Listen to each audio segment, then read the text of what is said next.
Yo, what's good, War Report family? It's your man, Ike Jones, man. C-Dub has got the night off, but don't worry, we still got the War Room right here for you. Tonight, we are going to be talking about our new transfer JUCO player. We're going to get into a little bit about what we had with our AD Greene coming on, talking about recruiting. A few more topics on the way. But outside of that, I hope y'all are ready because we are now going into the War Room. You are now listening to the War Report. Wednesday night War Room. Ike Jones, Big Will, C-Dub, Mike G. Let's go!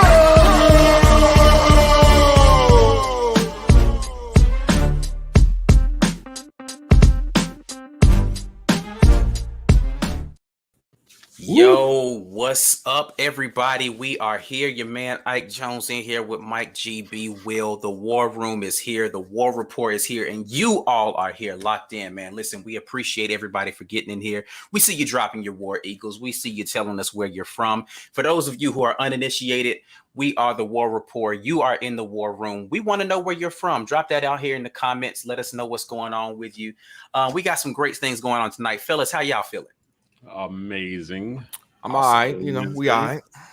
Listen, for all of y'all who have not been out here and don't know, if you come in here, we want you to share all of this video content with somebody. If you're on social media, make sure you're tweeting that video link out there. You can go just retweet what we got already out there. Make sure you are adding us at the War Report. Hashtag get your weight up. Let everybody come in here and join in the conversation. Go ahead and like the video while you're at it. Might as well. You in here, go ahead and give us a thumbs up on that sort of thing, man. Gonna be a good conversation tonight. Again, C-Dub's got the night off, but hopefully I'm gonna do justice in his stead doing the hosting duties tonight. But we got a lot of things popping off. Mike G, you want to tell them what we got coming up, man? Yeah, listen, become an insider. We are rapidly expanding our insider comment in the coming weeks. So we got some segments that will be dropping for y'all. Next week, we're going to start teasing these segments. But if you have supported us up to this point, you guys already know about Chop It Up with a Pro, where we sit down and we do exclusives where you guys can ask former players questions, and we go over film during those segments. So those will still be coming your way. We've got some other content that will be exclusive to insiders, including our game day experience. So if you have not watched the game with us, we are reserving that experience only for our members. So become an insider so you can enjoy that. We come at you pre-game, halftime, and post-game with our thoughts on everything that happened. You do not want to miss my rage during the halftime. Hopefully, Harsin will help minimize that this year. But other than being an insider, listen, you can hit our merch store because we got our Get Your Weight Up line up. And listen, this stuff is hot off the presses. We're giving away one tonight. So you can win this by dropping a hashtag Get Your Weight Up in the comments. Check your spelling, get the spell check on, get your Urban Dictionary on, get your weight up, right? Hashtag Get Your Weight Up, and to enter that contest, and we'll give it away at the hour mark. But you got to be in the stream to win. So that being said, you guys can get with the getting on dropping that hashtag Get Your Weight Up. We are officially partnered with the Lee County Humane Society. We've been talking about this for a while now, but this is the good that we've chosen to put back into the world. You can see Ike and I have our rescue animals on this graphic, but we give 50 cents on every dollar to them to help them save an animal's life and to continue to grow our platform. So for those of you who have done that, we really, really appreciate that. And if you haven't heard by now, our interview with A.D. Allen Greene is live. This was a tremendous conversation. I appreciate all the positive feedback that we've gotten.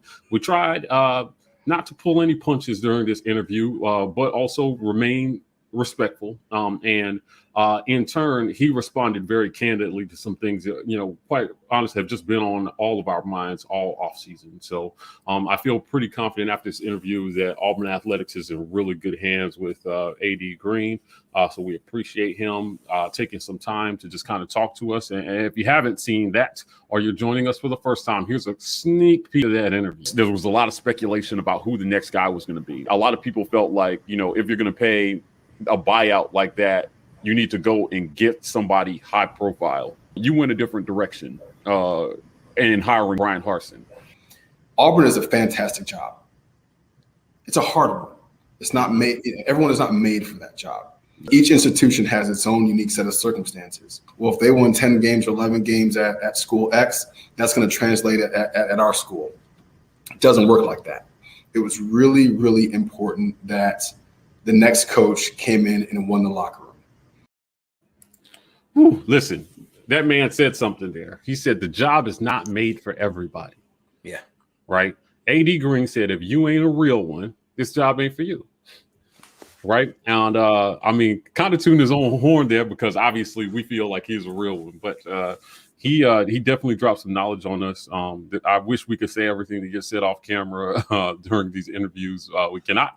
But I can tell you that I got a real firm grasp on, what the vision is for athletics moving forward. Why we made the change, from Gus to Harsin. Right. And what they hope Harsin will be able to accomplish as the successor coming in the door. So thank you again to AD Greene for taking the time. He doesn't do a lot of interviews, people. He doesn't do a lot of interviews, but he took the time to sit down with us. So I'm looking forward to having him back at the end of the season so that we can talk about what we saw. Yeah. So if you liked this interview, you're going to love the one at the end of the season. That's for sure. Yeah. Hopefully we'll have an opportunity to get him back in here and talk again. It was definitely a good time. A lot of people commented on just how personable he was. He was super intentional with using our names when talking to us. It was just, there's a lot of takeaways that I had from that. That helped me to understand the kind of man that he was and the kind of programs, not just football, but programs he wants to build with the Auburn Athletic Department. So you just get a sense of how genuine a person he is. I think one of the things, too, that I like, and this is, I don't know a ton about the previous athletic director, but one of the things I do like about Alan Greene is that, he's a former player, right? So he played baseball. He knows what it's like to be a student athlete. And you can tell in just how he approaches the idea of what he wants to do for those athletes. And he just seems very intentional with his thought process around that. And then too, the competitive nature of, saying things like, his expectation is national championships. He didn't say SEC championships. He didn't say SEC West championships. He specifically said in his quote, national championships is the expectation for our programs that we have around Auburn. That says a lot to me about the approach that we're going to have coming up. And I'm looking forward to seeing how it pays dividends in the future. Yeah, man. Listen, this guy has a vision. I enjoyed listening to him talk about his belief system and how, he was always an Auburn man even before he took the Auburn job. Yeah. And, again, this guy can't stress enough. I feel like our program is in really, really good hands. And if I were a coach, I would want to work for AD Greene. I would want that guy going to bat for me. And let me tell you, man, that dude is nobody's puppet. He's his own man. I'll say it again for the people in the back. He's nobody's puppet. He is his own man. Yeah. And, you're going to, now he takes input, like he's not a dictator, right? He takes input from the people around him.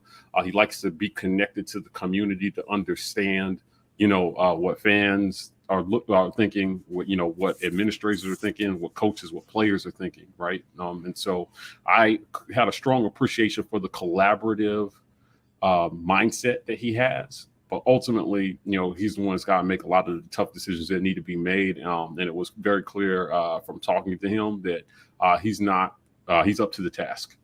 Yeah. So definitely looking forward to how that turns out.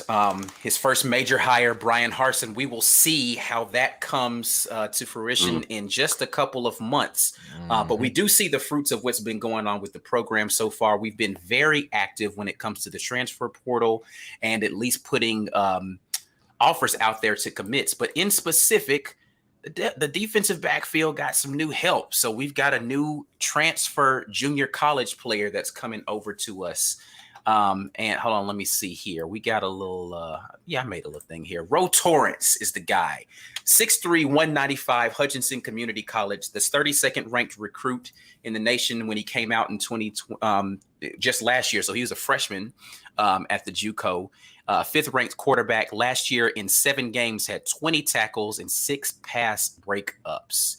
So did either of you guys get a chance to dig into this young man? Any thoughts on this new junior college transfer? I hadn't looked at him too hard. I read the profile of him once we signed him. And listen, you just won a national championship on the level where you played. So you're a winner. Yep. All right. If I'm not mistaken, he was voted the best defensive back, or was it best defensive player in that conference for the year? I didn't see the awards, but we can look it up and see if he was best defensive player of the year recognition. Yeah. Defensive player of the year recognition. Yeah. 6'3", 190. Listen, we know wide receivers are big now, but we hadn't always had lengthy cornerbacks. I mean, yeah, Carlton Davis probably was the last one. That was the last time, and he won a Super Bowl. So, I mean, come on, man. This type of talent. So he was committed to Tennessee. He decommitted very quickly. Within like a week and a half or something like that. Yes. It wasn't even a full month that he was like there. Instantly. Yeah. And then we pick him up. What our staff has done going to get transfer guys these last 2 months has been unreal. I don't know what they're selling. I don't care what they're selling. It's working. It seems like it was like a 1-for-1 trade with Kamal Hadden, though, right? Because Hadden, didn't he just go to Tennessee? He did. Yeah. He ended up at Tennessee, but yeah, so it's like we got rid of one JUCO guy, and then we get the other one in exchange for him. Yeah, Auburn Dad is in here saying that he saw on Burke's IG where Hadden wishes he had stayed at Auburn instead of jumping to Tennessee. Yeah, I bet he does. Thanks. Listen, I don't know if we got room anymore in the defensive backfield room, sir. What makes you think Tennessee was going to be better than Auburn? You saw, listen, they didn't get a better coach. They had to hit the ejecto button on Pruitt. So you got whatever was left, and what was left was not good. You're talking about the leftovers from Scott Frost at UCF? Come on, man. That wasn't going to be a good situation. I get it. You knew a couple people from there because they came from here. Great. You could have stayed and toughed it out. Just like we've been talking about this for the last 3 months. Who's going to stay? What does that say about the people who leave?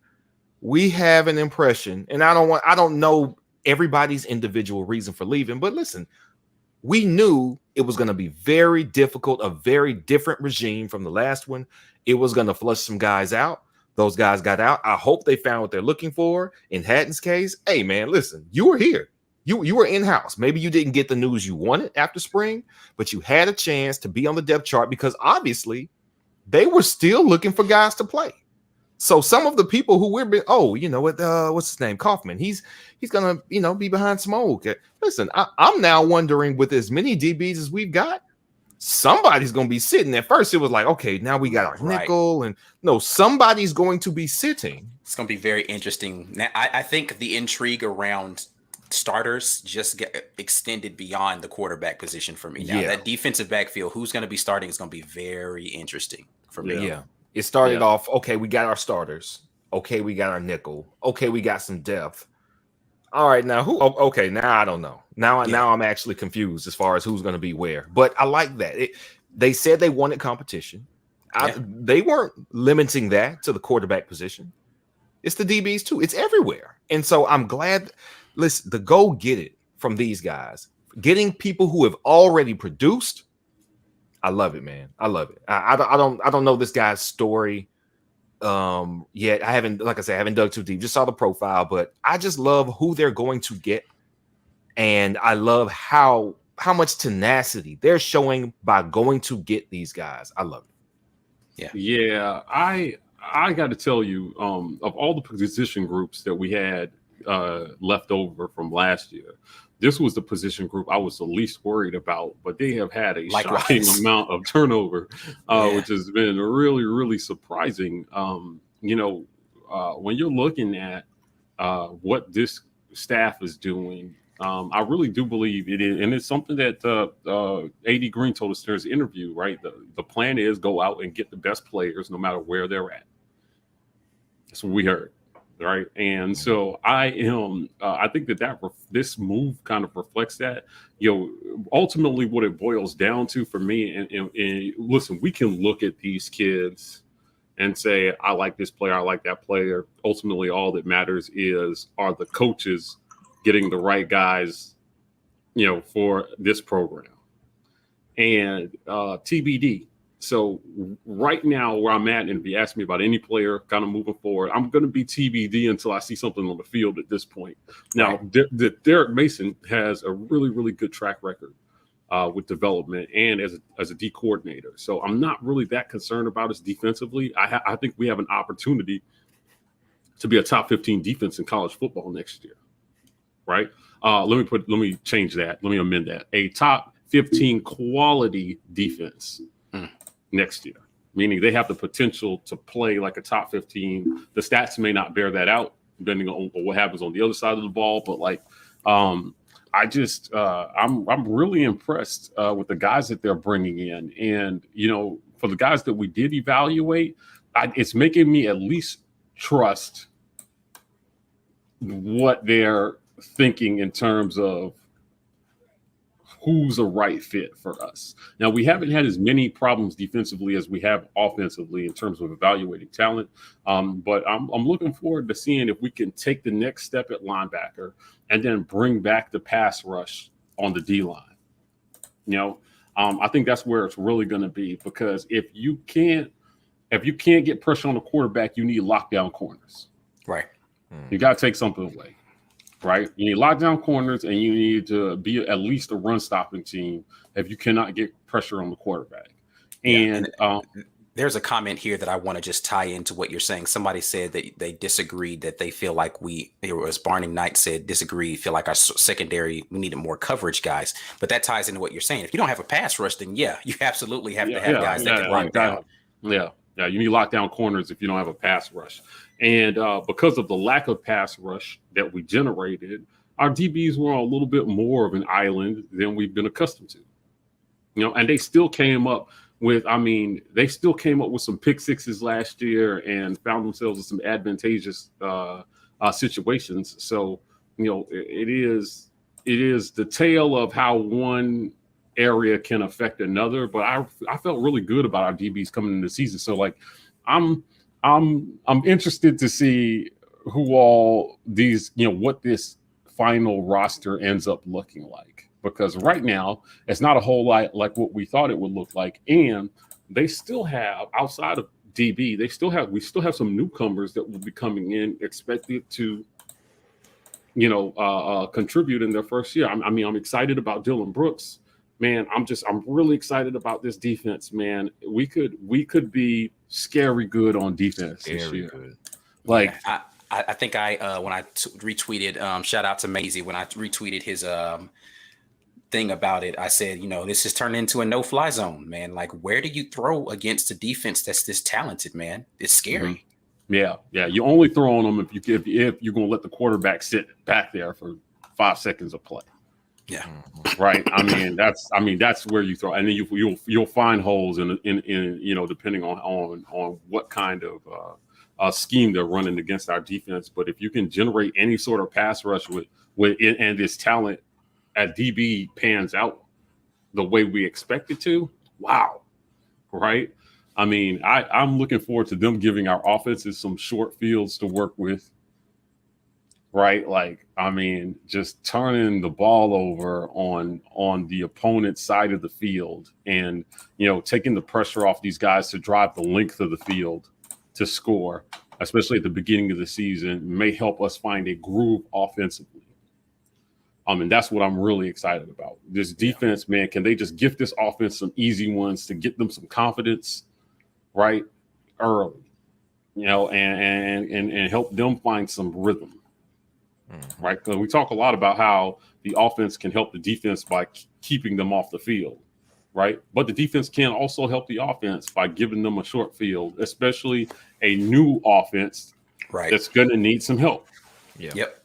They're going to need some help. So, and an offense that looks like right now, if everyone's account of the wide receiver position is accurate, and it's not going to be a dominant position for us, that's going to be heavily reliant on the screen game to generate passing yards and the tight end position to generate pass catchers. right. Then yes, short fields are wonderful for that, because I was I think I was commenting with someone either in our comment section or on Facebook about, we might not have, we've got speed guys. Malcolm Johnson's a speed guy. Hal Presley, by all accounts, is a speed guy.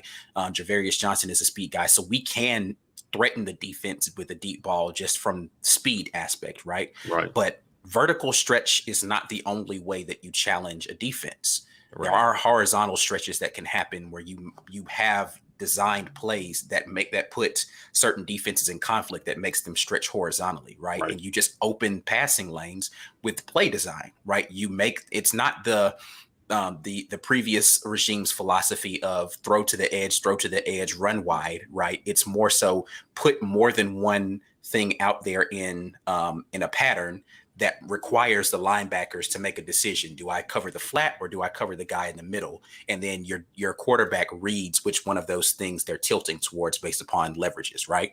And so you have to understand there's more than one way to attack a defense. It's not all 50-yard chunk plays at a time, right? And if you have a philosophy that allows you to attack defenses in that way, you still keep them honest and you still get an opportunity to run the ball, because as we looked up, shout out to watching Chop It Up with a Pro with King, a lot of what they were doing in the offensive philosophy was making the linebackers have to think a little bit more. So we're lining up in power formations, but we're not running the ball out of that. It's play action. So you make the linebackers sink in, and now you're throwing over the top of them. So you're just doing a lot of things differently that challenge the defense to think differently, because you're throwing a lot at them. That's all viable things that you actually intend to do, not just eye candy, right? Yeah. Can't agree more with Jeremy Redding here when he says got to hit the middle of the field. If I have to go another season watching teams ignore the mid-range middle of the field, I may go crazy. Yeah, ditto, Jeremy. I agree 1,000%. If you watch even in a great, so let's just take polar opposites of games. If you watch the film in Georgia or Alabama versus the film in LSU, one thing is clear about the defensive philosophies from all of those teams. They did not fear the threat of us throwing across the middle. Yeah. They didn't. What happens is when you're doing RPO stuff, the first reaction of your linebackers is to step up, right? Because you have to at least guard against the threat of the run. But typically what happens next is if it's not a run, then they're taught to flee or vacate, right? They just turn and they run to a spot to cover a zone, right? You can see most often those linebackers were turning their backs to the middle of the field to guard the edges, because they knew that's where we were going to either throw the ball or that's where the quarterback was going to run to try to escape pressure.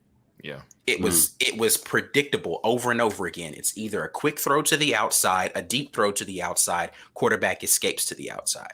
So we don't care about the middle of the field. Y'all ain't going there. If you're not running there, the ball's not going there. That is, you can go back and watch the film and tell me if I'm lying. Right. Yeah. I saw that Julia is asking here about summer practices, right? Like what happens during summer practices. It's primarily working out, Julia. This is their last shot at seriously getting their weight up before the season starts. So they're going to hit the weight room hard. The coaches are extremely limited in their ability to be able to interact with players during the summer. Right. So the NCAA has a lot of rules around that. They can't do any organized practices. Right. Essentially. I mean, they just have to, players have to do a lot on their own during the summer. Right. So they'll come in and they can do organized workouts. But, when those 15 practices that they get in the spring are super important because that's the only organized stuff that the coaches can do with the players in terms of actual practices between January and August. when the fall semester starts. So, these guys who are coming in the summer, right? They're going to get in, hit the weight room, start learning the playbook. A lot of it, especially offensively, will be about learning the playbook. Yeah. I heard we did a building report interview. We're talking off camera, and we're told that Harsin likes his QBs to wear wristbands. So they're calling plays from so that's going to be a huge difference. So we talked about coming from under center, right? Coming from under center is one thing, but actually getting a play call from the sideline and you calling that play in the huddle or on the field, as opposed to everybody taking signals from the sideline, that's going to be a change for this entire offense. You have to learn the verbiage of what we're calling in and understand where everybody's supposed to be lined up when you break the huddle or when you're calling it out at the line of scrimmage. It's no more we're going to rush to the ball, line up, and then everybody look to the side.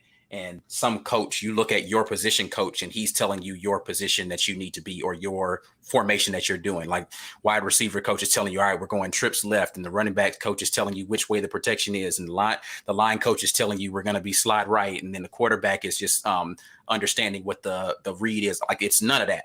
We're not doing that anymore. Sidelines is going to tell you this is what it is. QB needs to know that verbiage, be able to call it out and say it from the field. So he wants them to have the wristband because we don't have no confusion. I said it's play 3 on the wristband. All right, cool. That's this and this and that. Right, let's go. And that allows you to still go quickly, right? Because I don't have to give you the entire verbiage of the play call. I can just tell you where it is on your sheet, and you look and say, this is this protection, this such and such, this wide receiver route combination, and you call those things, and we go to the huddle and you do it, right? And I think it's a confidence thing too. Until you know this playbook backwards and forwards, I want you to have a cheat sheet out there. I don't need you guessing. Yeah, for sure. I can only imagine midweek when they're installing stuff as well too, and those wristbands in an offense with more pro style concepts are going to become really, really important, right? So it's going to be an interesting fall, but kind of coming full circle defensively. I saw a funny comment back here by Nino. He says, "The more I watch y'all, the more I'm starting to lean towards 9-2 first season." The more you listen to Bryan, the more you right. Right. But shout out to Nino. Nino's a new member, right? You joined today, man. We appreciate you coming in and joining the family. Yeah. Now to be fair, when I think I missed a super chat too, man. So my apologies for. I think it was Love the Cats dropped us. Love the Cats dropped us a super chat. I saw it, but I didn't get an opportunity. Appreciate you for jumping in here and giving that super chat, man. Go ahead, B. But that 9-3 was way before, number one, I knew what the transfer portal was going to do for us. Like I'm on record and I'm sticking to it, but man, I got a lot of help because who knew that we could recover from a lackluster first recruiting class like this? Like this, this is crazy what we can do after signing day. So I'm much more confident now. Yes, in that 9-3. I wish I had bet one of y'all, honestly. But honestly, I wouldn't have taken any bets until I saw something. I'm still not taking it. Listen, at the end of the day, it's not defensively that I'm worried about. It's offensively that I'm worried about. Can we just score enough to win? Yeah, that's going to be the question. That's always going to be the question for me because I just haven't seen it. We potentially have a quarterback controversy brewing right before the season starts. And it's a brand new offense. Right. That's what Shankopotamus just said. It's a new offense, too hard to learn in 1 year, won't be impressive.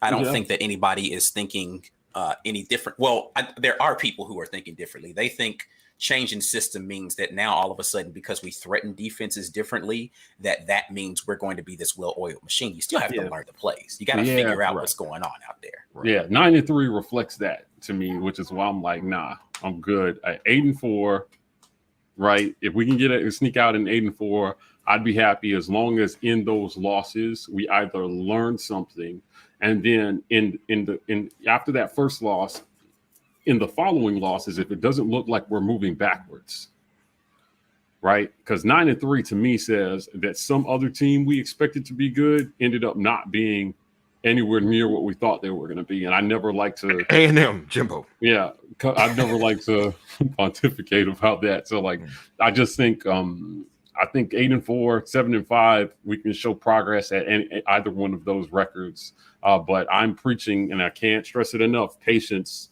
with this in year one. I will show my frustration with every single one of you watching during the season, but just know that my expectation is that I may be frustrated as the season goes along. So Mike, let me tell you what you tell me when I'm making picks. Stop hedging your bets. I'm not hedging. What are we gonna be? What are we gonna be, Mike? 8-4. 8-4. Are you saying we're going to be, or is that your? I don't want your optimistic. I hope 8-4. Okay, 8-4. 8-4. Right. 8-4. Listen, I ain't hedging no bets because I ain't making no bets yet. I haven't made anything. I have not made one definitive pick on anything I've said. The only thing I think I said definitively is I think that we're gonna break the Death Valley curse this year. I think that we go to LSU and beat LSU. There was an LSU fan in the comments the other day saying that he thinks that Auburn loses 5 games this year. Or no, I think what the fan said specifically is that Auburn finishes somewhere between 5th and 7th in the SEC West this year. 7th is dead last. Yeah, and I was like, okay, well, all right. Listen, I'm not here to argue with you. I haven't made any picks. And then he subsequently said that he expects LSU to finish like 2nd in the West. So I was like, oh, okay. So that's not a homer pick at all. Not that I'm doubting LSU's talent, but I'm just saying you did that's that kind of based a homer upon. Pick.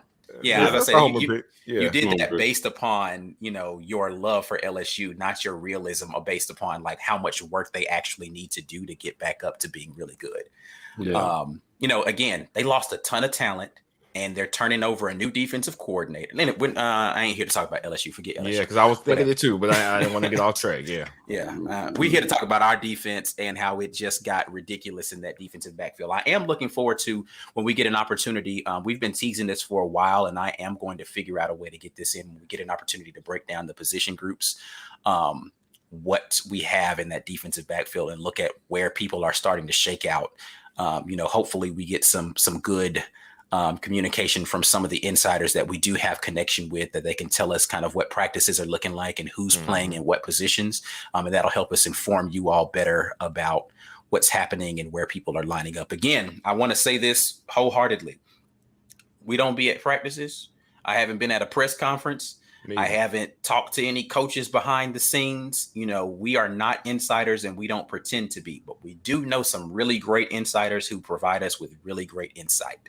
And so we just try to come out here and share that with you. We're an opinion show. I give you my opinion based upon the facts presented. That's about it. I ain't here to try to convince you that I should be a DB coach or a scouting person for anybody's school. I'm just a guy who likes Auburn football and knows a little bit more than your average fan. So I try to share that while being educated by people who know a lot more than the average fan. Right. So anyway. Some Elijah Craig. Okay, my bad. I saw Elijah Craig in the comment section and immediately my eyes went there directly. If everybody knows, I'm a big bourbon drinker, so like I didn't even see nothing else in it. At first I thought it was gonna be Elijah Canyon, then I saw Craig and I got happy. I was like, oh, so we talking bourbon. All right, cool. Yeah, I was like recruit. Is that a new recruit? Nah, it's a bourbon. It's a bourbon, man. Anyway, anybody got anything else to talk about with that DB, or are we going to shift gears here? Let's shift it. Let's go. All right. So let's just for real quick, though, let's hop back and tell the people who might have jumped in late some of the things that we got coming up, some of the things that they may be missing if this is your only opportunity to see the war. Yeah, listen, we are officially partnered with the Lee County Humane Society. We're on a mission, people, to save a lot of puppies. If you see a puppy, think of us and think about how we want to save it. So that's what we're out here doing, right? We only advocate for abuse of puppies if it's a Georgia Bulldog. That's correct. No, that's not correct. No. Yeah, wait a minute. What did I just agree to? Listen, the actual animals, just the players. We are helping them in their mission to save animals. It roughly costs them about $19 a day to take care of animals that come into their care, and they're there for 30 to 45 days. So when you guys donate, you help take care of an animal until they can find them a good home. And if you have a rescue animal, or if you again have just a pet, right? You guys understand the emotional support and the love that people feel from having pets. We want to help share that joy with people in our community, which is Auburn, and anywhere Auburn fans exist. So thanks in advance for everybody who's been donating to our GoFundMe. We certainly appreciate that. We're giving away a t-shirt tonight, right? Get Your Weight Up line is out. All you have to do is drop hashtag Get Your Weight Up. Again, get your Urban Dictionary out and make sure you spell check it, because if it's not spelled right, it won't catch in the giveaway filters. But drop that in the comments so you can enter that. We're going to draw out the 1 hour mark, and you guys just have to be present to win, because we're going to ask you to shout out to us. And if you're not there, I will hit that draw button again with the quickness. Becoming insider, $6.99 a month will get you there. We're expanding our insider content in the coming weeks, and you definitely don't want to miss what we have in store. So we have some more informational and pre-recorded segments that will be coming y'all way.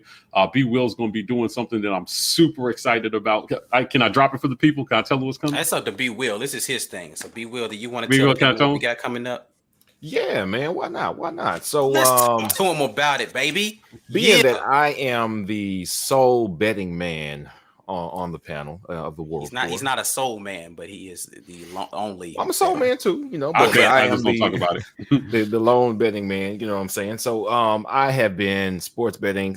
I am not a sports betting guru, but what I have found through years of playing sports betting and a lot of winning and a lot of losing as well, is that there are some things that you can do to regulate your success, to give yourself the best chance to win. And what we want to do, like we do with all our content, is educate while we have fun and partake. So what that means is we're going to talk about exactly what do the lines mean. When you see that negative this or plus this, what does that mean? What's the value? There's a lot of stuff that people may not know. They just know, hey, I think somebody's going to beat somebody. We're going to get you all the details. We're going to get you all the information. We're going to give you some picks going into the weekend and some broader picks outside the SEC. We're going to mostly cover the SEC, but maybe every now and then we dabble outside of it. And it's going to be a lot of fun. Hopefully y'all join us for the ride. And if you're an insider, you're going to get the full array of picks. We'll still give y'all a little bit. If you're not an insider, we want everybody to partake, but we want to give you the deep down details if you're an insider. So stay tuned for that soon. Yeah. Betting with B Will. Betting with B Will coming to you guys soon. So so you guys want to get involved in that sports betting situation. B Will's got you, at least on the education piece, and we'll throw a few picks out there. And hopefully make a few dollars. So the last thing is our interview with Alan Greene is live now. This was a tremendous conversation with an awesome man, a great person, a spectacular human being. I'm very proud that he is our AD. I think he showed a lot of people that, I had been just seeing the feedback on that interview, and a lot of you were saying, wow, we're in good hands with this guy. This was the right pick. I can tell you, I was happy to see those comments, because that's how I felt after we completed the interview. So if you haven't seen this, please head over to the Building Report playlist. It's the last one at the bottom. Click this and give this a like. If you an Auburn man or woman, this will give you so much insight into the people who make the decisions that produce what we see, the end product that we see. Largely go unheralded. And Alan Greene doesn't like the spotlight, man. He just wants it to go well. He's not really interested in taking credit. He credits his people, more than he takes credit. And I just think, the type of leader that he is, we're very fortunate to have somebody like that at the helm, especially given what we had to go through last year with, global health pandemic and some other things that were really challenging. When crisis hits, you definitely want to have good leaders, in place. I feel like we got that in spades in Alan Greene. So big shout to him for coming and doing that with us. Yeah. So speaking of the Alan Greene interview, our man Lawrence Robinson is actually who inspired this topic for today. During that interview, Alan Greene we asked him a little bit about the recruiting budget, right? So we've had a lot of people wondering kind of what's going to happen with the recruiting spending. And so we wanted to dive a little bit more into that. I just want to read the comment actually that Lawrence said. He asked, how did we process Greene's answer as it related to recruiting? He seemed to indicate the coach actually had a lot of influence on how much gets spent on the recruiting aspect. I really like to see you guys unpack that a bit more.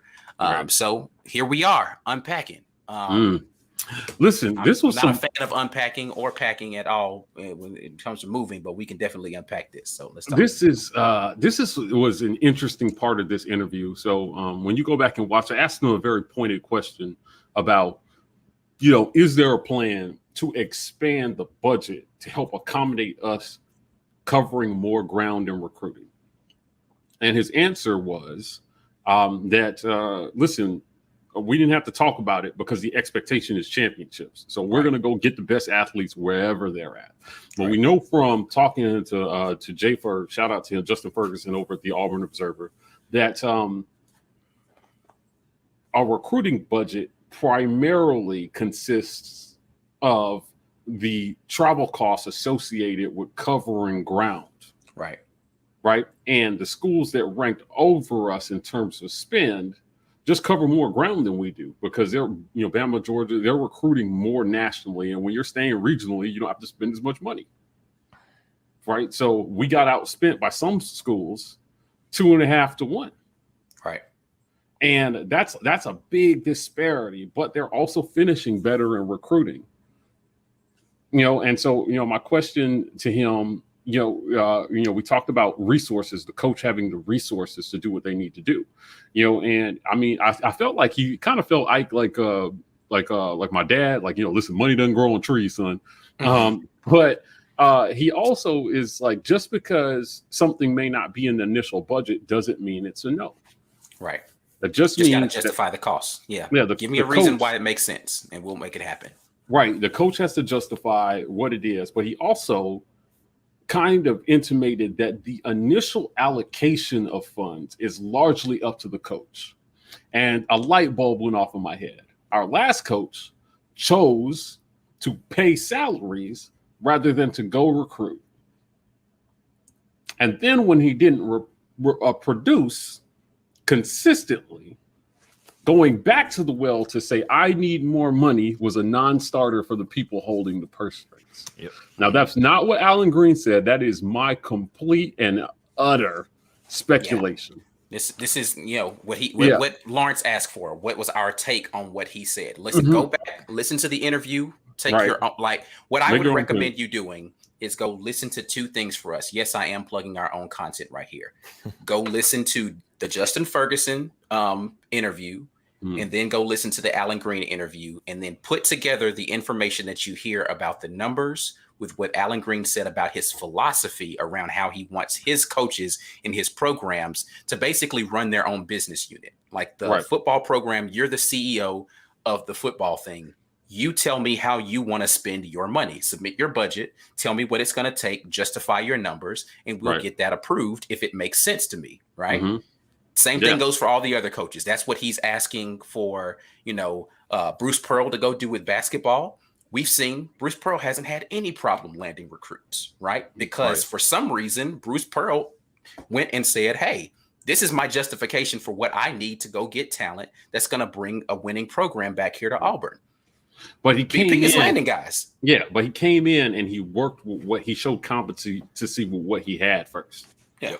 And then the ask gets easier because they understand that you're a good steward over what you're asking for. Right. And again, in listening to what Alan Greene said, and then, with Jay Ferg dropping knowledge on us about recruiting budgets and travel budgets, I think that if you are landing top nine talent year in and year out, but consistently finishing outside the top 20, you haven't proven that you know what to do with top 10 talent. That even when we're getting outspent, technically the return that they were getting, per dollar spent was incredible. Yeah. A top 9 recruiting class while being outspent $2.50 to 1 is pretty good. But this is the SEC. That was only good enough for what we were. Are we 9th in the SEC in recruiting spend for as much as we spent? But, we ranked higher than that in average class. So there's some geographical limitations with some of the other schools because they do not live in fertile recruiting grounds. Right. And I just think that this new coach, because if you're not going to win back the state, you're going to have to go out. I mean, that one thing is clear to me. We cannot keep losing the state to Saban like we have been. I think that's the sadder part. Like, if you look at that, like, you're not going out. Like, Georgia and Florida, of course, were places where we were really heavy. You can see that by the number of people we got from those places. But if you're not going to win your home, your backyard, and you're not going to go outside of your region, and you're still going to lose football games in the fall, don't you think you need to change your strategy on where you're picking up players? I mean, like, we talk about this when it comes to like a dating pool, right? Yeah, we were getting, 4 and 5 star recruits, but like we restricted ourselves to the people who were 4 and 5 in this geographic region, right? Like, again, I'm bring it to the dating pool. A 9 in Birmingham, Alabama ain't a 9 in Miami, Florida. Right. Facts. You know what I'm saying? So it's like, yeah, you look good compared to the girls that's around here. But when you get outside of that pool, it's like, oh, wait a minute.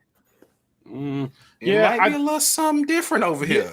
Yeah, I mean, nice in one spot is not nice somewhere else, right? And I just really feel like digging into that statement, again, shout out to Lawrence for asking that question because it really made me think. And you never want to speculate too much about what somebody means when they say. But what I heard is that as long as the coach we hired produces and manages what he's given, we will find a way to support his vision. Right. That's what I heard. And what happens with the way the pay structures are, and coaches get paid more incrementally per year. Harsin's contract does that. I don't remember the details of the assistant coaches, but I'm guessing that there's something like that for them too. I mean, cost of living for everybody. So what happens is you start off where you're at, you increase incrementally, 10%, 15%, whatever. But what that allows you to do is if you can come in and, like Mike is always saying, work with what you've got. All right. You were shorthanded this year. You do your best. You're in the portal, hitting it hard, getting guys in, flushing out the guys who don't want to fall in line. So you can put a decent product together. Now, does that decent product look like 7 and 5 or 10 and 2? We don't know yet, but it doesn't really matter as long as you show enough to keep the fan base excited. Because what happens is you surprise a couple of people in conference. Let's say we do get to my magic number of 9 and 3. Let's say you beat Georgia at home, and let's say you win at Penn State. You've made a really big impression, even if you lose the rest of them. That's fine. You lost to LSU, you lose to Bama, you lose to A&M. You've done enough to show some competency. You've done something that we couldn't really do, which is beat quality teams on the road. And you've beaten Georgia because we couldn't do that before either. Right. What happens from there is that the fan base is excited. You get a bowl game. You get a bowl game that's a decent bowl game because you lost to some really good teams. And you know what? Instead of laying an egg in the bowl game, how about you win the bowl game? It'd be against nice. somebody who you didn't play in the regular season. So another team that's at least good. I mean, if we are finishing 5th in our conference, then we're going to play the number 2 or 3 team in somebody else's Power 5 conference. Right. That's an opportunity to show big. What happens after that is the fan base is excited. You can say, all right, you know what? You guys did pretty good. We've got some more energy going. Bruce Pearl didn't recruit 5-star guys and make that run to the Final Four. There weren't 5-star guys on that roster. There were decent guys. He, as the coach, did an outstanding job. And now the next time a 5-star guy comes along, they say, listen, I saw what you did with those guys. Right. Can you do that for me? I'm listening. Bruce Pearl said after that, I could get in the room with guys that wouldn't even talk to us before because I got us to that Final Four. Right. You sell more merch. Now the athletic department, more money rolling in, more merch. You can justify the increase in ticket prices. Do you know what ticket prices were when we were there for basketball? Man, I could go in free and in the second quarter. Free. It don't matter, guys. Come on in. We're good. They didn't care because nobody wanted to be there. ID, come on in because they needed bodies in the building. They needed people in the stands to cheer for Auburn. Do you think you can get in for free now? No. Man, I checked on that about 3. I forgot what the price was. I was like, no way. We'll watch it on TV. No way. Yeah. But all of it starts to build up when you have a little success. You build on it and you build on it. Revenue starts coming in by the boatload because now you're keeping your promise as the coach. You're elevating the program. The interest is high. The revenue is high. The bowl berths help you out. And now that spin that you're asking, when you tell Alan Greene you want to do a little bit something extra that you didn't do before, listen, we want to run a camp, but we want to bring in guys from California, all West Coast. So we're talking, Idaho and Oregon and Washington. And then maybe he goes, you know what? That would have been a bit much a year ago. But let's look at our revenue sheet because you guys did great. Yeah. You justified the spin that you're asking for right now. So I'm going to give you that. And it all builds up, man. Yeah, listen. The thing about this too is that the problem that we had before is that it was up and down. And so I can't confidently say what product is going to be hitting the field next year. So I don't know how to approve that budget. It's like, yeah, that looked good for last year, but then the next, you don't have a track record of being consistently at a level, then I can't consistently predict year to year what I'm going to be able to approve for you. Right. Yeah. I mean, what it really boils down to is if you don't know how to manage what you have, giving you more is not going to be the solution. Correct. Right. It's the same thing when people want to just throw money at a problem to solve it rather than learning how to manage money. You are bad with money. More money is not going to solve your problems. Right. Yep. I.e. USC, Southern Cal, i.e. Yeah. Texas. We're talking powerhouses who have always had resources because of their alum bases to just throw, hey, who's the hot coach? Just go get him. How's that worked out? Yeah, it just doesn't work, right? So they decided to take a different approach. And then when people acted shocked about the coaching change, to me, it was just like, but you have 8 years of sample size to say, this is probably the best it's going to get. So if the expectation is championships, it's time to make a change. Right? Because you have 8 years that says you may be in the discussion for a championship every 4 or 5. Yeah. I still stand by him coming out and saying that last year's record was solid was basically the nail in the coffin for him. When he got into a press conference and he was like, that's a solid season. It was like, yeah, you don't have the right mindset. You should have came out here mad and you didn't. That ain't what we want to have seeing happen here. Apparently, I guess this is directed at Mike, that your microphone looks like a hookah. So that's what's up. Love the cats. Thank you for that. Walt, yes, my wife does watch the show and she is going to be a dime no matter where she is. So it doesn't matter. Yeah, I just think it was telling, right? When we do these interviews and we really go in looking for insight so that we can understand what we're watching. And what I hope everybody takes away from that interview is that there is a business-like method that Harsin is bringing in, right? He demands greatness. We have an AD who demands greatness. Now he had some, he said he worked with Gus. He said it was a difficult decision to make the change. He worked with Gus, but the other thing from that interview that I think is telling when you talk about recruiting spend is the feeling when they evaluated things near the end of the season was that there wasn't the hope around the program. His words. That they would have liked. That's verbatim. There wasn't the hope around the program, and when you don't have hope, you don't have a lot of things in this business, right? Because as a fan, if I'm going to sit down to watch a game and invest emotionally and I already don't have hope, I'm turning the game off at halftime. I don't even care enough to be mad. Yeah. Right? If there's no hope.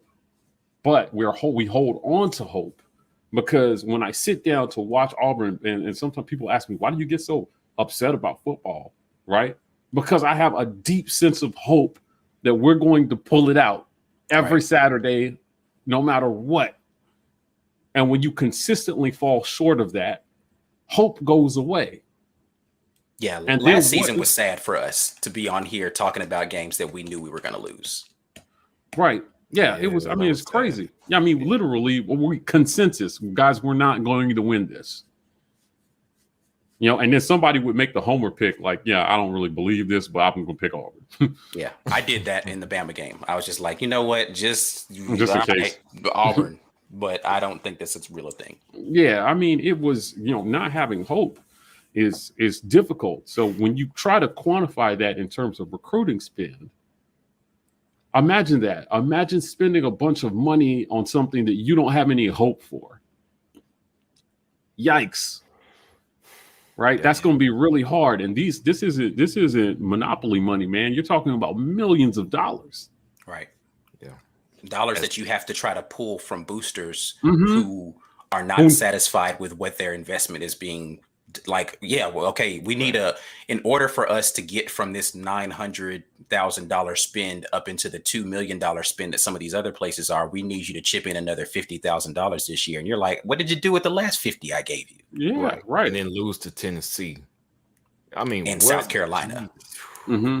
Yeah. You know, it's funny. I mean, have you ever had a friend ask you for money, right? And then you gave it to them, and then 2 weeks later, they needed the same amount of money. It was like, well, what happened to the money I gave you like 2 weeks ago? Yeah, Was that not enough to help you solve your problem? Most of the time, that's because you don't have an issue with money. You have an issue with mindset. Yeah. Right. And so I just think this is teach a man to fish type stuff here. Right. Instead of giving him a fish. And we'll see where Harsin goes with it. But my feeling, my gut feeling is that if he can just show more competency offensively, like if Auburn can score another 7-8 points a game on average, if we're in the 30s, the mid 30s, and you know that will bring a lot of hope back to this program. Right. Yeah.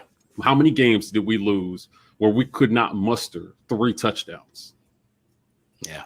Right. It made it really difficult. Again, if you've never been to the game day or the in-season experience for us, on Wednesdays, we typically give you our predictions of what we feel like is going to happen on Saturday. And then we'll do like a final pick with score predictions and all that kind of stuff.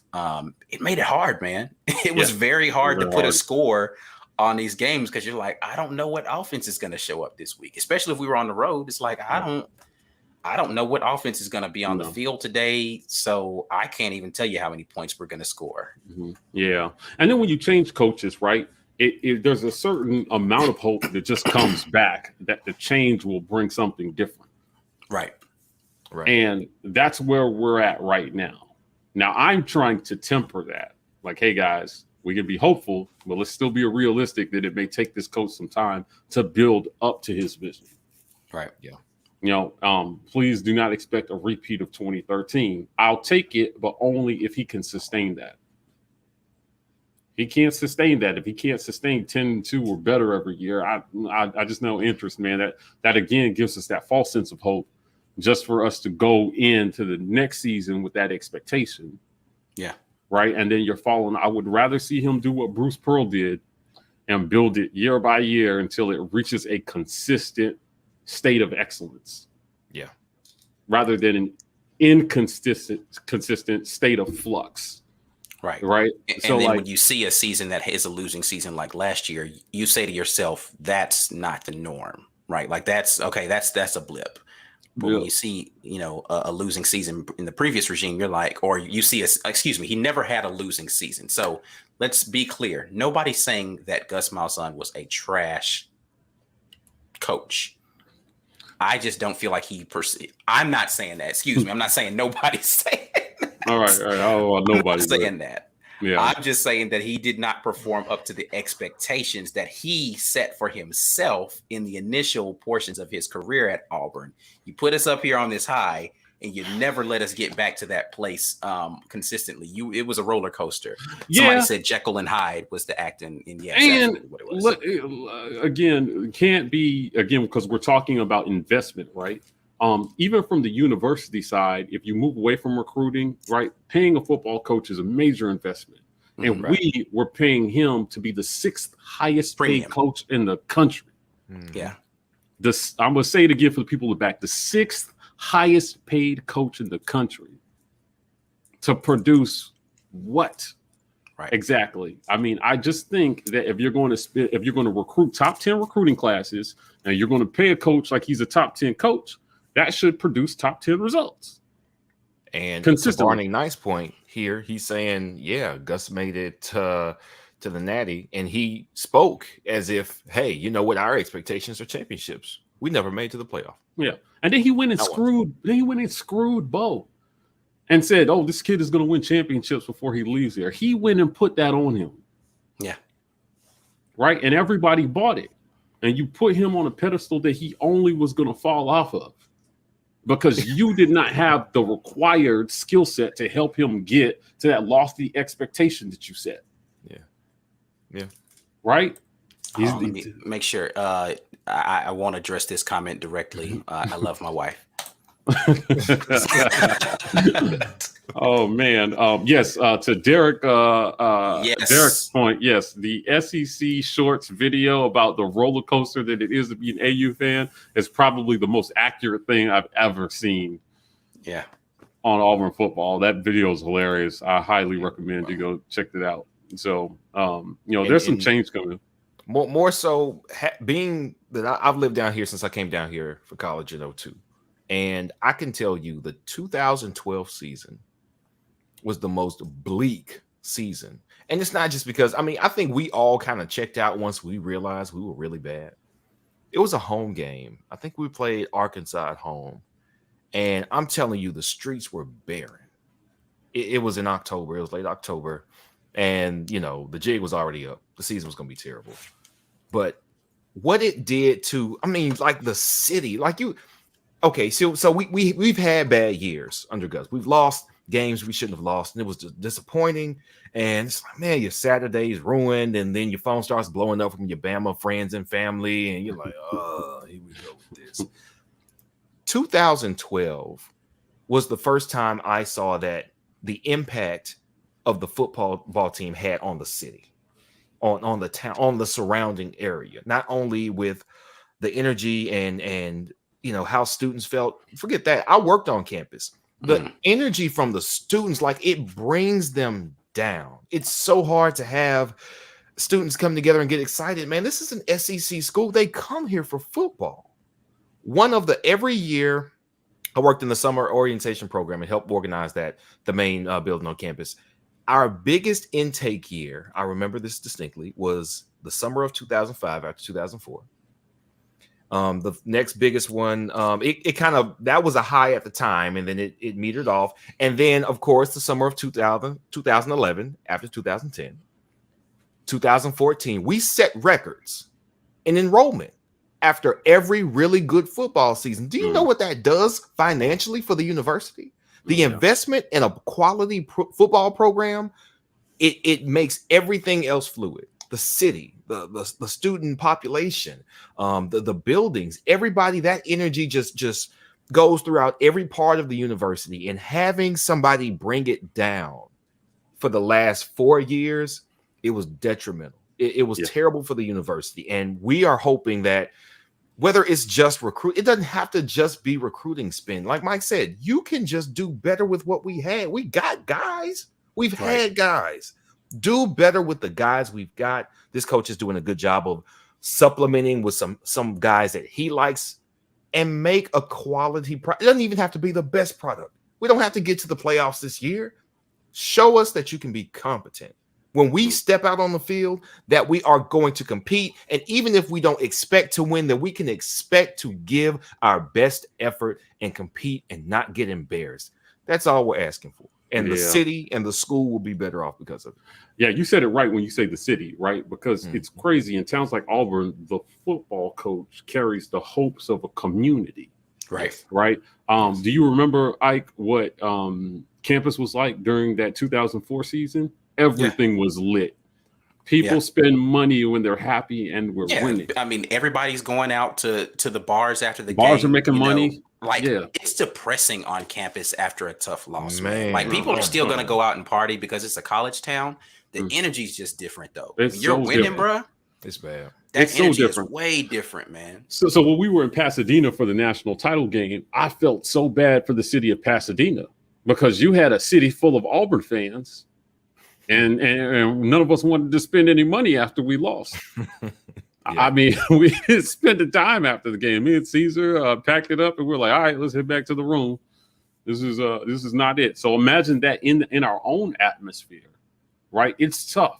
I mean, I was on the scoreboard filming for USC versus Auburn 2003 when they came in here and blank goose egged us. That's the quietest I've ever heard 80-something thousand people. Yeah. After the game, right? And so you really do. They carry the hopes of a community because the businesses that operate in those communities benefit from a program that is thriving and doing well. They do. Especially during the fall. A lot of the money those businesses make are made August through January. Yep. And so, this is an important job, man. Our football coach should be a community leader. I think Gus was that, though, right? Like, I mean, he really was very charitable, right? Which, Gianna Hahn talked about that. Like, his wife was a big part of making sure that the community had that connectivity to the program via the Malzahn family. Yeah, for sure. Christy Malzahn, was very, very active in the community and was, a player favorite. She was just involved in families and things of that nature. But I mean, at the end of the day, hope wasn't there. And when you're talking about money, nobody is spending a bunch of money on something you don't have any hope for. And that's really what it boils down to. I think that was that was the thing that stood out the most to me about that interview with Alan Greene. I mean, he's a class act, so he's never going to dog anybody out or speak ill, but he just said, listen, man, we evaluated it and there wasn't the hope that you would look for. And I mean, that was so powerful to me that I was just like, wow, okay, I get it. Because my question was, listen, you spent $21 million to get rid of the last guy. Why? And his answer was hope. Yeah. Right.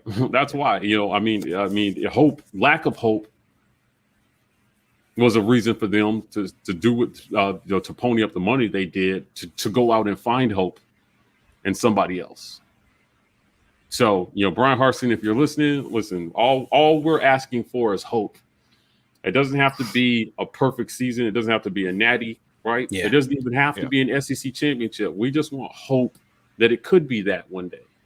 Yeah. Just let us see the effort on the field. Yeah. Put a quality product out there, man. Yeah. Shout out to Walt once again, man. We appreciate you with the super chat coming through with those dollars. Yeah, Walt. Y'all don't be shy about that. You know what I'm saying? You pass the plate. Pass the plate. All right. We are past the 1 hour mark. We try to do that drawing around 1 hour, but we are going to give away. Let me make sure I get my little situation up here. An Auburn t-shirt here. Tell them about it, Mike, one time. Yes. Listen, hashtag get your weight up in the comments. Spell it right. Urban Dictionary. If you watch our show, you should know how to spell this by now. All one word, get your weight up in the comments right now to get your last minute entry. Ike, how many entries we got right now? 63 entries right now. 63 entries, and there's 225 people watching. So a lot of y'all don't want a shirt from us, and that is fine. That's okay. But, you put your hashtag in here, get your weight up. You will be entered into a drawing, and you have approximately 10 seconds to make this happen before I click this button here, man. So I'm gonna push. Okay, we got a couple more people sneaking here. 68. All right, so I'm gonna wait. I'm gonna give you. We get a clean 70. 71. There we 71. Go. All right, so here we go. I'm gonna push this button in 5, 4, 3, 2. Bing. Let's go. Gabrielle, I'm pulling for you again tonight. I don't even see her name. Who will it be? Who will it be? I was about to say, is Nino gonna sneak up in here? Hey, you've been doing a lot today too, man. So I appreciate you getting in here. Tavares King, wait, you gotta say something. I was about to say, if you're still here, say what's up. Tavares, you gotta say something, bro. We are moving on. We will give this away. Not too long ago, he's in here. Yeah, but say but the rules are after we draw. Yeah, so if he walked to the bathroom, he might just be losing his spot. Oh man! There he is. There he is. There he is. It's about to be so sad. Yeah.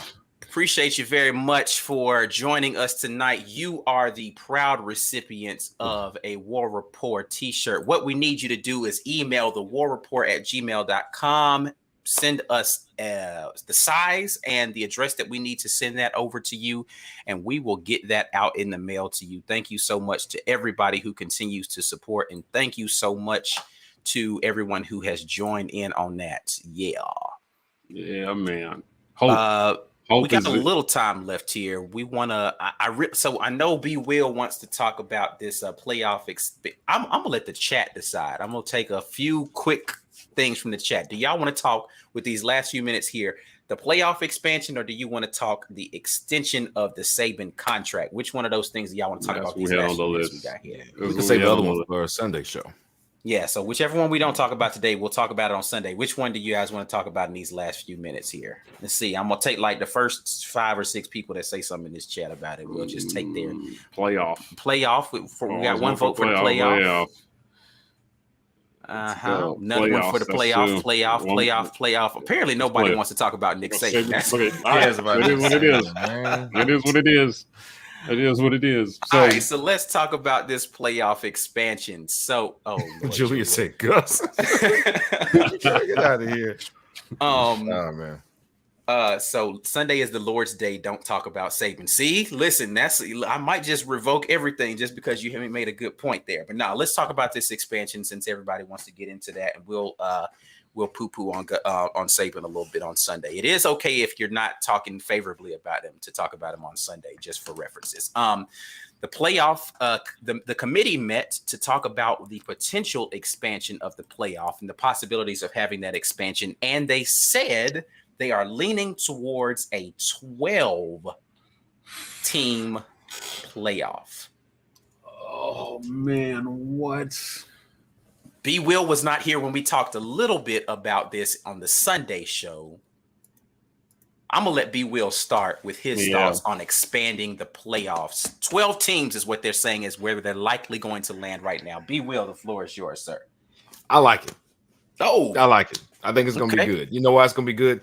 Because we are still, what's happening is, so everybody thought 8 would be where they went. Mm-hmm. I like the idea of 8. I like the idea of 8 because 4 is not enough. You're still just choosing the people who you think are going to sell the most tickets and get the most views on TV. So if it's ever subjective, they let OSU in when they didn't win their conference. They let Bama in when they didn't win their conference. They're still playing favorites. All right. The problem that I have with that's the problem that I have with 4. With 8, I liked it better because I figured, all right, you're going to give the other Power 5 conferences a shot. So if Oklahoma didn't have a great year, it doesn't matter. If they win their conference, they'll get in. If somebody from the Pac-12 has a just, terrible, like what they usually do, doesn't matter. At least one of you losers will get in. Great. You get to get beat up on the big stage. The problem with 8, now that somebody brought this up, is you are guaranteeing Notre Dame a spot every single year with 8. And with 12 as well. But with 8, Notre Dame is taking the spot of somebody who may really, really deserve it. And here's what I mean by that. The last time I remember a team that did not get a chance to play for a national championship that really, really deserved to, us in 2004, of course. But after that, Georgia in 2007. They went on a crazy run at the end of that year. They went, it was, Noshawn was there and Stafford was there, and their defense was really good because Mark Richt, in true Georgia form, had a stacked team, and he could never get them to play consistently every week in any season. So they lost a couple games early in the season. Yep. So what happened was they just murdered everybody after a certain point. But what happened also was an LSU team who in the BCS area, everybody was just favored preseason. And if you just looked good while you were losing, you still got favored. They lost 2 games that year, but they won the conference. 2 games won the conference, and they still got in. And Georgia did not, because Georgia did not win the conference. That was 2007? I think it was 2007. Yeah. Check my math. Yeah, because they were the first 2-loss champion. Right, they were. Yeah. I think what happens if you have 8 is for each champion, you're going to have somebody in the SEC who went through the entire conference, a much more competitive schedule, top to bottom. There is no question. I don't even think that's debatable. All right. The only person who has a comparable draw to us playing Georgia and Bama and LSU and now A&M, now that they're shaping up, is LSU, because they have to play Florida on the other side every year. You have to play a team Florida now has a decent coach. Georgia doesn't have a decent coach, but they got good talent. That is a built-in gauntlet. And are you telling me you're going to leave us out if we lose to a close game to Bama and, I don't know, Georgia? It's like, man, come. If we're going to talk about who deserves it, we would have more evidence that we deserve it, even if we lost 2 games. Other teams who have won their conference, like the Pac-12, which Mike hates, you could have, I don't know, UCLA from the South wins the Pac-12 and they're in, but Auburn's out. I don't like that.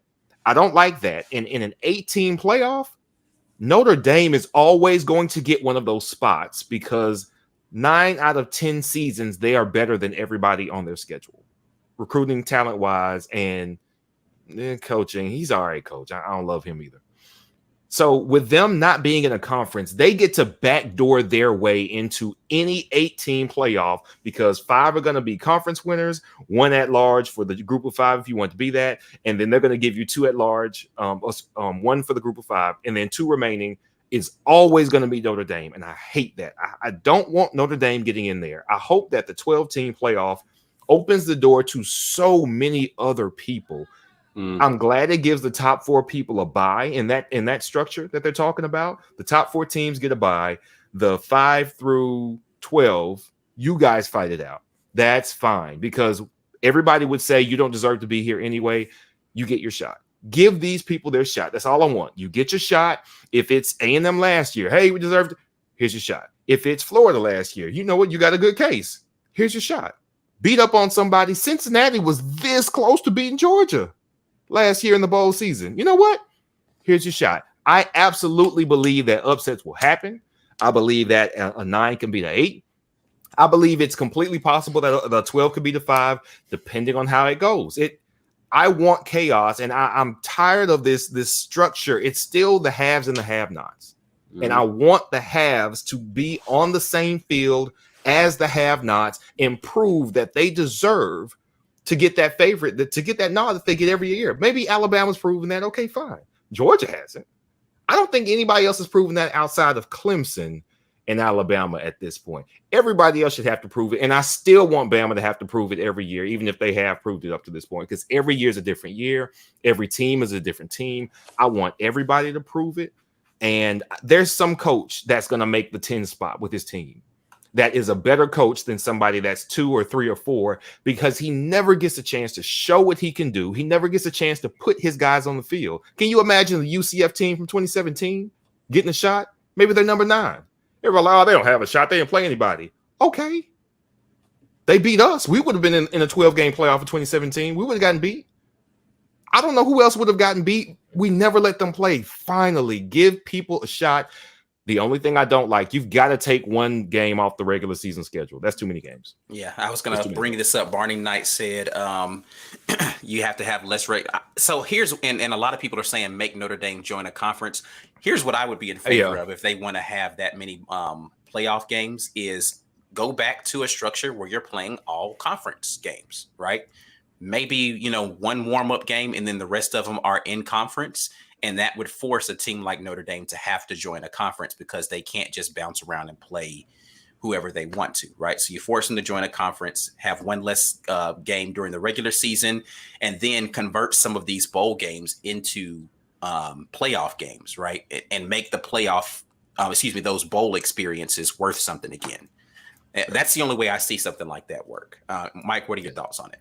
I know you're not in favor of it, but what are your thoughts? Yeah, I think there are a couple things for me, right? Like, I think part of the beauty of college football is that I think college football has the most meaningful and impactful regular season of any. For sure. Where every game means more, just means so much. And the idea that you could lose 1 game and be out of it is something that keeps it so exciting from week to week. And if you expand to a 12-team playoff, I think that you water that down quite a bit. I think also what you do with a 12-team playoff is that you reduce the incentive that a lot of the big guys have to go and play tough non-conference opponents for sure during the season, right? Yeah, like so, that's right. Fair. So That's watch fair. the cupcakes. I mean, because if I'm in the SEC, I'm not going out and risking. Yeah, you don't see an injury. Auburn versus Penn State game. Yeah, you're not seeing that game. right? There's not a lot of incentive for us to go play that game in a 12-team playoff. So I would say that is the other thing. I thought that at 8 teams, you could still kind of maintain some of that integrity in terms of the meaningfulness and impactfulness of the of game week to week during the regular season. Some of the teams that Brian's talking about, I think in an 8-team playoff, those teams get in, right? And if you can't get me into an 8-team playoff, we just didn't deserve to be there. It doesn't matter how big you expand. There's always going to be a team with a gripe right on the outside. You're never going to avoid that, right? So, I would like to see more teams than currently can get in, because the committee has proven to us that because that one that they miss feels so egregious right now. When Notre Dame got in, it just felt so egregious because they quite clearly did not belong there. And they in what they thought was an objective way tried to make a case for why Notre Dame should have been in there. When the truth was, regardless of the regular season outcome, Texas A&M was a better team, right? And when I say the regular season outcome, I mean their game versus Bama. I don't care if you don't want to see a rematch. If we're really picking the best 4, Texas A&M should have been in there. And Notre Dame showed us why right after. So, expand to 8. No more than that. Record tonight, apparently. Yeah. So expand to 8, right? Leave it at that, and let's move on from it. 12 is a lot, and I'm telling you, you think that there'll be upsets, and what I think is more likely you're going to see a bunch of garbage games by some team who objectively wasn't even top 12 but made it in because we expanded to 12. I think you can make a really good case for finding the best 8 teams almost every year, right? That way, if Notre Dame gets in where they should be at 8 or something, just barely, they got to prove it versus a 1 in the first round, and then we could just be done with it and move on. Right? I think it would be interesting to see where a team like Notre Dame would fall if it were an 8-team playoff and you're not trying to force them up into the top 4. It's it's clear you're not the 4th best team, but we do want to see you in the playoff. All right, great. Go play the number 1 team. Right. And that's the advantage to going in as the 1 seed, right, in any tournament. Your first round is supposed to be a cakewalk. I'll take a serving of Notre Dame, please, if I'm the number 1. So that's all I'm saying, man. I just feel like college football is, and King's in the chat, so he'll remember this. That I remember that 2006 season, right, where we went 11-2 that year. I want to say it was 11-2 that year, and we beat Florida in the regular season, right? And I remember, I think we lost in the. We didn't even make it. Somehow we didn't even make it to the conference championship that year. God, what happened at the end of that season? 2006 the season where I remember we got surprised by Arkansas and Georgia at home. We lost at Arkansas and Georgia. Yeah. We lost 2 games, and because Florida, I remember King telling me, don't remind me, Mike. I remember him telling me that after they beat Florida that year, the Florida players were like, "We'll holler at y'all again in the SEC championship," and then we never make it, right? And while we were on the wrong end of that, right, the impactfulness of those games is just so much higher when you limit the amount of teams that can actually make it, right? Okay, so here's what that is patently false, and I'm gonna tell you why that's patently false. Okay. If every game in the regular season matters because it determines who plays in the championship game, automatic bids are determined by the championship games, right? So your only path to absolutely getting in the playoff, no questions asked, is winning your conference championship, right? Is that what they're saying in this rule, or is that just something you just pulled out of your ass? No, that's the premise was automatic bids for conference champions. Okay.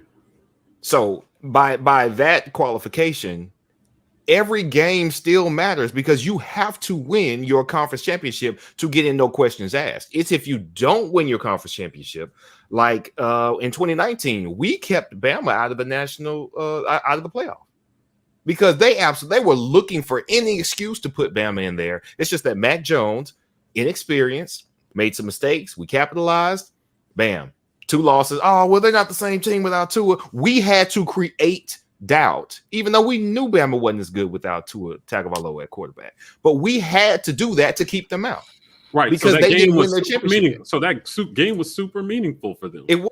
You just said one game you lose it, but no, it took 2 because that's Bama. They still had that favoritism. Right, yeah. We had to beat them twice. That didn't make it wasn't one loss to LSU and you're out. It was you get another. Yeah, man. You're missing my point, man. You're way off in la la land right now. All I'm saying is that if in your scenario in a 12-team playoff, Bama gets in and that loss to us doesn't matter. That's my point. That's fine. Right? I don't mind Bama getting in if they're one of the 12 best teams. I want to maintain the suspense that comes with, hey, because right now as a 2-loss team, it is still really hard to get into the playoff as a 2-loss team. It is still really hard to get into the playoff as a 2-loss team. You just got to have a tough schedule. If you have a tough enough schedule, absolutely. In 2017, if we beat Georgia in the SEC championship game, which does what? It makes all those games that you played to a point more impactful. Right, but if you go to 12, it is not as impactful. It just is not. I disagree. It is not as impactful because somebody with a mediocre schedule is going to get a mediocre record is going to get in. Wait, time out. Okay, so here was the other half of that. Every game is not critically important because what's happening now in the playoffs? Are they all just barn burners? Every game's competitive, huh? Every playoff series that has existed, at least 2 of the 3 games have been blowouts. At least 2 of 3 games have been blowouts. Whatever competitive game you envision you're saving. You're talking about the playoffs. I'm talking about the regular season. Wait, no. I'm talking about you just said mediocre teams would get in, did you not? If we expanded 12. Why is that bad? I don't want to see mediocre teams. I want to see why. So okay. You don't want to see mediocre teams. Still a problem with the 4-team playoff, is what B. Will's point is because teams are still whether they're top tier or they're super talented, they are still getting blown out. This whole idea, they're not good enough. Why? The teams that are supposedly good enough are getting their ass whooped. So who are you saving by letting other teams in there to play? Not the absolute dog. We're not going 1 versus 12. We're going 5 versus 12. I'm not advocating for no expansion. The only difference I'm saying the only difference is too many. With 5 versus 12, if you go full 12, the only difference is that many more bowl games are actually meaningful. So instead of turning on the Hawaii Bowl on December 27th and seeing 2 teams you absolutely care nothing about, you're going to see a number 5 team hopefully take care of a number 12 team and get ready to play a team that actually was the runner-up in this Power 5 conference championship game. Teams that were on our radar but dropped a game or 2. And so you're telling me you rather watch San Diego State play Hawaii than watch last year Texas A&M play? Here's the thing. I think the advocacy of 4 versus 12 versus 8 versus 12 is almost. I mean, so my question to you, B. Will, because this is where Mike is advocating, is 8 too few? Because I don't think anybody's agreeing that 4 is enough. I agree 4 is not enough. Yeah, I'm saying 12 is too many. Mike is saying 12 is too many. B. Will, is 8 too few? I don't think 8 is too few teams if we could actually trust the panel to be objective. But because we know they can't be, here's where your argument falls apart for me. The panel exists whether it's 8 teams or 12 teams. They're going to get it wrong whether they have 8 shots at it or 12 shots at it. So you want to give them 4 more shots to get it wrong. Yes, because they'll get it right 2 of those 4, and we'll get teams that actually had a chance to prove something. Year after year. You don't think that will happen with 8? With 8, no. I think it's still too few because we're talking automatic bids for the Power 5. That's 5 gone already. So what if they get rid of the automatic bids? Unless it's just the 8 best teams, regardless of whether you win your conference championship or not, right? Because the Pac-12 can stop crying if you do automatic bids. That's it. I don't care the about Pac-12 and Big 12, but they're still a part of the Power 5, and they want to satiate everybody. Yeah, why not? what I'm going on record is I don't give a darn about automatic bids, right? I do not care about automatic I'm bids. getting I like is in the automatic chat today. At least she was earlier, so we got to mind our manners. Yeah. Here, I don't care about automatic bids, right? Like I just think you pick the best 8 or 12 or whatever, however many. Ask B, he'll turn it into the NCAA tournament, and we'll play a 64 team playoff. But like, I think that again, stressing, I believe that we should expand it, right? But I think at 8 teams, you have a better shot of maintaining that regular season tension from game to game, that if we lose this, we might be out, and it still keeps the pressure on people to schedule tough non-conference games, because if you lose 2 and you did not have a tough non-conference, you might not get in. The only thing I will say about the automatic bid thing, and we got to get out of here, is that let's say you are an undefeated Alabama going into the SEC championship game, playing against a 2-loss SEC East champion. Mm-hmm. And there's no automatic bid. So losing this game does not impact your ability to get into the college football playoff. Right. Do you take that game off and say, I don't have to win this to get in? Right? We can mail this, because I don't care about the SEC championship. I want the national title. Do you see teams start to sandbag championship week? Yeah. And now the championship or Saturdays have less impact on the overall. How much does the SEC championship matter if the runner-ups getting in the playoff regardless? Right now, there is still, we are the champions of the SEC. That should mean something, but at the end of the day, it means more to me if you are the team that is the runner-up, that is has the worst record, right? You need to win that game. But if you're going in there undefeated or a 1-loss team and you're guaranteed to get into the playoff regardless, why do I care about this? Yeah, I mean, but in our conference, I'm not so sure if you're the SEC runner-up and you lose. Right, like if you had the worst record, what is that? Is that 2 losses versus 1 loss? You're probably still getting in a 12-team playoff. Yes, but I'm saying if you have the better record, do you care about that game? Oh, okay, yeah, okay, I see where you're coming from. Yeah, I mean it's tough, and you're likely going to be the 1 seed anyway.